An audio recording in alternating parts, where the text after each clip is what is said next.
Hello, bienvenue. Pour ceux qui ne me connaissent pas, je m'appelle Soraya, je suis coach en loi de l'attraction et dans cette vidéo, on va parler de l'autodiscipline. Donc avant ça, je vous rappelle juste que j'ai créé plusieurs cours, donc c'est des cours préenregistrés en ligne. Il y a un livre également, donc c'est un cours sous forme de livre. C'est un cours sous forme de livre. Il est ici. Il est uniquement disponible sur Amazon. Il y a les coachings privés téléphoniques, il y a les méditations guidées personnalisées, il y a un groupe Facebook, il y a un compte Instagram pour les success stories. Tout ça se trouve dans un seul lien qui se trouve dans la description de la vidéo. Alors, l'autodiscipline, c'est quoi? L'autodiscipline, c'est un truc auto, ça veut dire soi-même, ok? C'est pas quelqu'un d'autre qui peut faire ça pour nous. En gros, c'est ça. C'est vraiment ce que ça signifie. Donc, l'autodiscipline, c'est par exemple, vous décidez d'arrêter de fumer.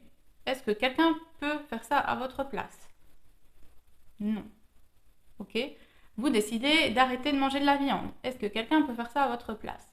Non. Les gens peuvent vous aider, bien sûr. Par exemple, en évitant de manger de la viande devant vous, ou en évitant de vous inviter à un barbecue quand c'est un truc que vous essayez de faire, ou en évitant de fumer autour de vous, à côté de vous, tout en sachant que c'est un truc que vous essayez d'atteindre, d'être non-fumeur, etc. Donc, il faut vraiment voir ça, l'autodiscipline, c'est vraiment quelque chose que personne ne peut faire à votre place. Il faut vraiment prendre conscience de ça, c'est hyper important. Et donc la manifestation. La manifestation, personne ne peut faire ça à votre place. Personne. C'est pour ça que c'est hyper important d'être autodiscipliné. Ok? C'est hyper important. Et bien sûr, vous pouvez être aidé. C'est-à-dire, si vous avez un désir et que, par exemple, votre désir, c'est récupérer votre ex, parce que c'est ce que beaucoup de personnes essayent de faire. Votre désir, c'est récupérer votre ex. Pour manifester ça, il y a vous qui puissiez le faire. Pour être autodiscipliné, à être la version de vous qui est déjà à nouveau en couple avec cette personne-là, il n'y a que vous qui puissiez le faire. Mais votre entourage peut vous aider à vous discipliner. En gros, c'est ça. Donc, peut-être qu'ils vont éviter d'aborder le sujet. Vous leur demandez d'éviter d'aborder le sujet. Parce que peut-être que lorsque des personnes abordent le sujet, ça vous fait douter, vous êtes dans le doute, etc. Donc, rien qu'en demandant à certaines personnes d'arrêter d'aborder le sujet, ils vont arrêter de le faire parce qu'ils sont là pour vous, ils sont là pour vous épauler. Mais le travail principal doit venir de vous. Donc, l'autodiscipline, comment ça s'apprend? D'abord, vous pouvez vous autodiscipliner à vous entraîner. Donc ça aussi, j'ai fait une vidéo. Pourquoi il faut s'entraîner? Comment on devient un bon manifesteur? C'est un manifesteur, ouais, je crois qu'on dit comme ça. Ça, faut s'entraîner, c'est obligé. Donc la vidéo est là. J'ai aussi fait un calendrier exprès, un calendrier 2023, pardon, exprès pour que vous vous entraîniez. Donc là aussi, c'est pour que vous challengiez vous-même et que vous soyez autodiscipliné à manifester les 120 challenges que je vous donne. D'accord? Donc, je sais pas si je peux mettre le lien là. Si pas, il est dans la description de la vidéo. C'est le seul lien qu'il y a et le calendrier s'y trouve. Calendrier de manifestation 2023 s'y trouve. Donc, il y a ça. S'entraîner. Et puis, c'est en faisant des choses que vous n'avez pas l'habitude de faire. En vous challengeant dans certaines choses. Par exemple, disons que vous êtes fumeur. On va reprendre cet exemple-là parce que c'est un exemple assez universel finalement. Vous êtes fumeur. Vous n'avez pas forcément envie d'arrêter de fumer, mais vous avez envie de vous challenger vous-même et vous dire je peux arrêter de fumer pendant une semaine. Je veux en être capable, je veux que pendant une semaine je puisse faire ça, arrêter de fumer. Et vous allez vous challenger vous-même, vous allez vous autodiscipliner vous-même et ça va être une décision que vous allez prendre vous-même. Lundi, vous fumez pas, mardi, mercredi, jeudi, vendredi, samedi, dimanche. Et là, vous êtes fier de vous, vous êtes autodiscipliné vous-même et il n'y a que vous qui puissiez faire ça pour vous. D'accord?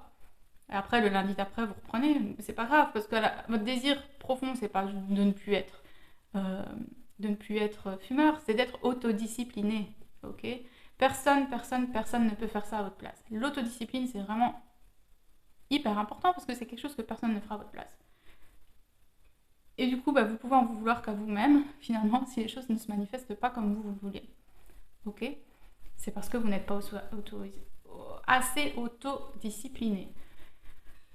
Le problème, c'est que dans la manifestation, quand on n'est pas en autodiscipline, on est en auto-sabotage. Donc auto, c'est-à-dire qu'on se sabote soi-même. Vous avez le choix en fait. C'est soit je suis autodisciplinée, soit non. Du coup, je suis en train de saboter le truc. Je le sabote moi-même en ne faisant pas le travail comme je veux. Et c'est bon pour tout, ça vaut pour tout le reste. Si vous essayez d'arrêter de fumer, que vous êtes autodiscipliné, personne ne peut le faire à votre place. Si vous le faites pas, bah vous êtes en mode auto-sabotage et vous êtes en train de saboter le travail vous-même. Okay, et ben la manifestation, c'est pareil. Si vous voulez comparer la manifestation à la cigarette, faites-le. Ou autre chose, peu importe c'est quoi. L'exemple qui vous parle le mieux, d'accord? Mais faites des petits challenges toutes les semaines, plusieurs fois. Vous les inventez sur Instagram. Je vous en propose. Moi, je les fais. Vous les faites. Je le vois bien. Hein, quand je propose le challenge, vous êtes tous OK. Moi, je le fais, je le fais, je le fais. À la fin de la semaine, qui c'est qui a fait le challenge jusqu'au bout? Il n'y a que moi. Il n'y a que moi. D'accord? En tout cas, c'était pour le premier challenge. Pour le deuxième, il y en a qui ont tenu jusqu'au bout quand même. Et le troisième, je viens de le lancer aujourd'hui et on verra. De toute façon, je vais faire un test pour voir qui l'aura vraiment fait ou pas. Mais ça, vous le verrez la semaine prochaine parce que ça sera le jour où je vais publier cette vidéo. Et donc, voilà, si vous ne l'avez pas bien fait, je le saurai quand même. Mais bon, je m'en fous, je suis pas là, enfin, que je vous engueule ou pas, ça change rien. Enfin, j'ai pas envie de vous engueuler, mais bon, vous le faites pas pour moi en fait, faites-le pour vous.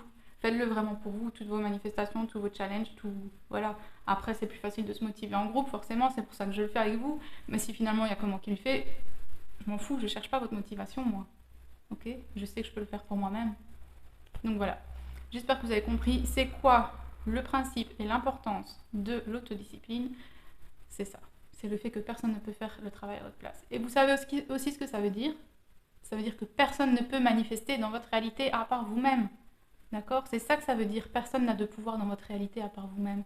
Ça veut dire que personne ne peut arrêter de fumer la cigarette pour vous, à part vous-même. Ça veut dire que personne ne peut manifester, personne ne peut choisir la version des gens que vous voulez à part vous-même, la vision de la vie que vous voulez à part vous-même, la version que vous allez incarner à part vous-même. Il n'y a que vous qui puissiez faire ça. Il n'y a vraiment que vous qui puissiez faire ça et c'est vous qui avez le pouvoir entre les mains. C'est juste décider de le faire, dire je le fais, c'est bon, ok. Et même si ça dure qu'une semaine, tant mieux. Et si à la fin de la semaine, je me dis, je peux tenir une semaine de plus, faites-le, ok? Donc là, je parle d'incarner une version de vous, ok? Et donc voilà, c'est hyper important.